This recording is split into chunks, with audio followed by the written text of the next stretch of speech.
20世纪最具影响力的波普艺术家安迪沃霍尔50年前曾说过这样一句名言：在未来，每个人都可能在15分钟之内名满天下。简单的说，就是每个人都可能在短短15分钟之内就能出名。在刚刚过去的端午节小长假期间，这个半个世纪前的15分钟定律似乎在万里之外的中国互联网再次得到了验证。2024年5月18日晚间，一名叫做谢老板的网友在社交平台上发布了一条短视频：当我10元买了一杯纯手工咖啡后，经过短短19个小时的发酵，视频点赞量迅速突破170万。经由多家媒体报道，一位已经74岁高龄名叫韩素贞的老人开始进入大众的视线。与此同时，韩阿姨的小店已经成为当地非常热点的网红打卡地，就连韩阿姨的手冲雀巢咖啡也由原来每天的120杯迅速猛增至每天400-500杯。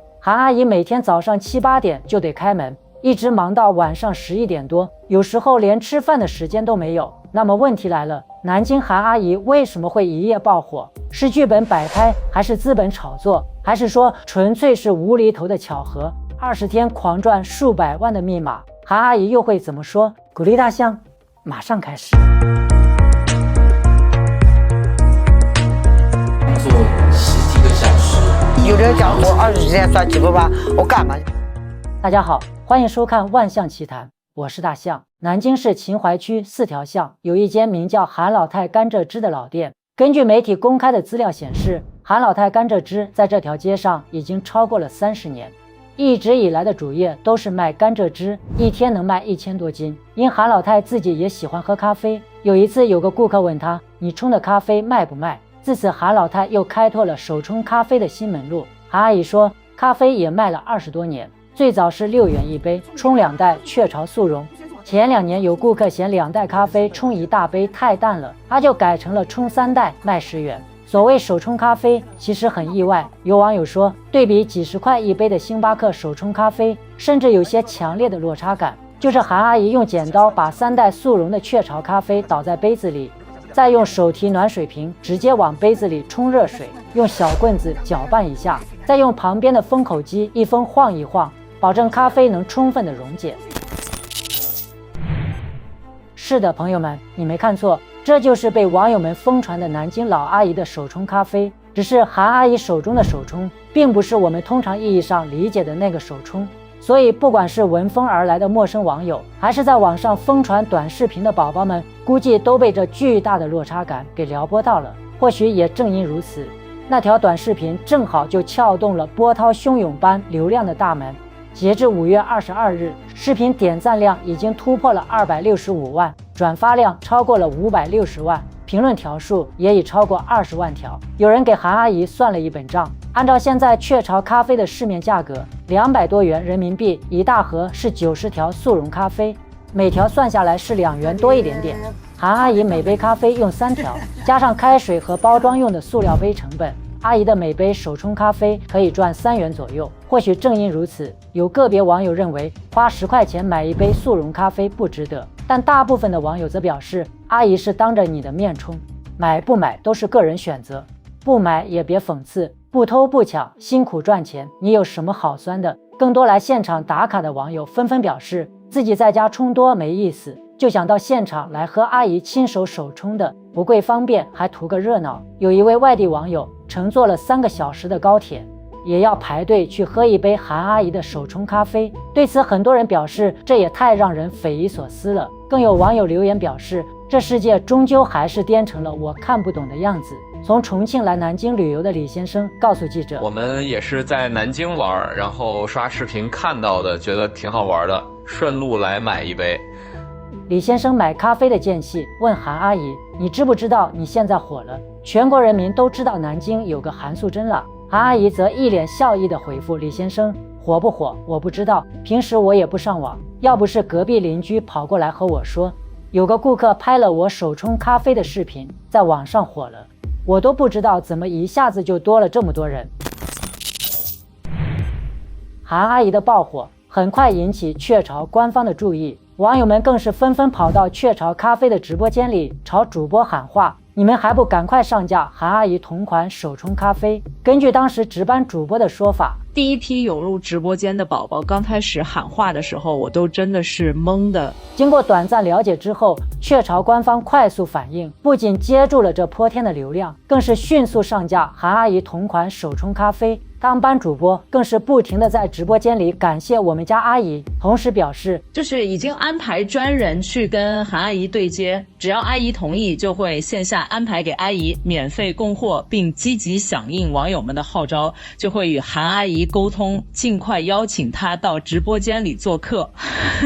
不得不说，韩阿姨的爆火，第一个躺赢的就是雀巢咖啡。估计就连他们的营销策划部门也不会想到，这个年度的营销方案居然会就这么莫名其妙的提前完成了。当然，任谁也没有想过，南京街边的一家名不见经传的无名小店，居然会给他们的咖啡品牌带来如此泼天的流量和品牌加持。雀巢咖啡这次完全就是赢麻了。朋友们，不讲大话，几百万的广告费他们总是省了吧？免费供货给韩老太太，这点咖啡才值几个钱呀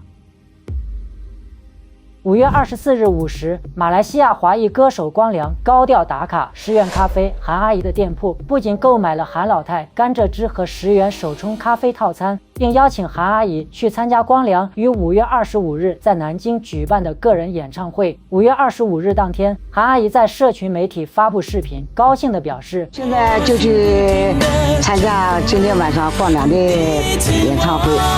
正在路上。我这辈子还没有参加过演唱会。”同时表示明天会正常营业。在这个流量为王的年代里，你永远不知道下一个爆火的会是何人。对于韩阿姨爆火全网的原因，不得不承认，她似乎给了我们另一个视角得以观察。其一，全程透明，她全程当着顾客的面操作，给了什么料，加了什么东西，顾客一目了然。二是她舍得给料，一杯咖啡给了3小袋，就是给人惊喜。有人称她明明可以只给1条，却非要给3条。其三，阿姨称我们不骗人的，从不用杂牌，在她心中，雀巢就是大品牌，可信任，值得信赖。有人戏称这句话省了雀巢几百万元的广告费用。其次，韩阿姨每一杯能赚多少，同样是很透明的事情。换句话说，韩阿姨的10元咖啡能够迅速走红，与价格真没多大关系。目前市场上10元咖啡并不少见，一些大牌常年做活动，9块9咖啡的爆款产品一直热销，成为一些上班族的提神利器。但韩阿姨的10元咖啡明显就少了些商业气息，回归到朴实的本真。当然，这里面一定会有一些网友是跟风寻个乐，羊群效应永远是潮流涌动的根本原因。但同样持善良想法的人会认为，想让韩阿姨的真诚得到回馈，希望她能赚得多一点点，或者也仅仅只是想来看看韩阿姨。不管如何，或许他们买的不仅仅是那一杯手冲咖啡，而可能更多的是那样一种淳朴善良的情怀。就如同记者采访韩阿姨时，周边的民众说的那样，韩老太的甘蔗店位于南京市老城区，旁边有幼儿园、小学和初中，孩子们放了学都会来这儿喝甘蔗汁。为了保证甘蔗汁的纯度，韩阿姨在甘蔗汁中加入的冰块都是冻着的甘蔗汁冰块。韩阿姨说，如果冰块不是甘蔗汁，白水冰化了，甘蔗汁就稀了，味道就不一样了。人红是非多，无人问津的时候，没人说你什么；一旦出名后，各种质疑声也就会四面八方的汹涌而至。从最开始的哇，那个韩阿姨你是赚钱了啊，都戴起金手镯了吗？阿姨反驳说，我都70多岁了，难道连个金手镯都买不起吗？接着又有些人开始细数韩阿姨经营中的各种不规范，质疑的声音先是瞄准了手冲咖啡的产品价格，紧接着就转移到韩阿姨用的剪刀和杯子，说是阿姨用的剪刀不卫生，胶杯更不适合装热水，会产生塑化剂，影响人的身体健康。更有人直接质疑起韩阿姨营销造假，说是他们家的店根本没有20年，更别说30年了。一时之间流言四起，韩阿姨似有要被流量裹挟的可能。讲真，朋友们，这一幕是不是很熟悉？大家应该还记得2年前的2022年，在武汉街头卖糖水的糖水爷爷，因为糖水只卖2块钱，还可以无限续杯，这一价格从17年前爷爷摆摊开始就未曾变动过，一时之间也是感动了无数网友。就如同今天的10元咖啡韩阿姨一样，广大网友们蜂拥而至，糖水爷爷意外走红。然而毫无意外的出了意外，有人先是从食品安全问题上升到爷爷的家人问题，更有甚者开始造谣糖水爷爷的子女不孝，孙子患有自闭症等等，一大波谣言像一群野蜂般扑面而来，惹得糖水爷爷和家人鼻青脸肿，不堪其扰。糖水爷爷泪流满面地对记者说：有人都说你卫生不干净啊，洗里呀，你茶把道呀，我也好不满。最后，爷爷和家人只得放弃卖糖水，选择回老家，以免被人无休无止的打扰。朋友们，造谣动动嘴，辟谣跑断腿。诸如糖水爷爷和咖啡阿姨这些对网络并不熟悉、并不了解当前市场的上了年纪的个体经营者，在这样一个他们连懂都不懂的流量时代，甚至红与不红的主动权似乎都不在他们的手上。这其中还存在着人与人之间的信息差和认知差。比如，你觉得用来剪咖啡封口的剪刀不卫生，但在老年人的眼里，这并不是原则上的大问题。比如，你认为10块钱3袋的速溶咖啡是路边摊的便宜货，不值得推崇，但在韩阿姨这样上了年纪的人眼里，雀巢咖啡已经是质量顶好的品牌咖啡。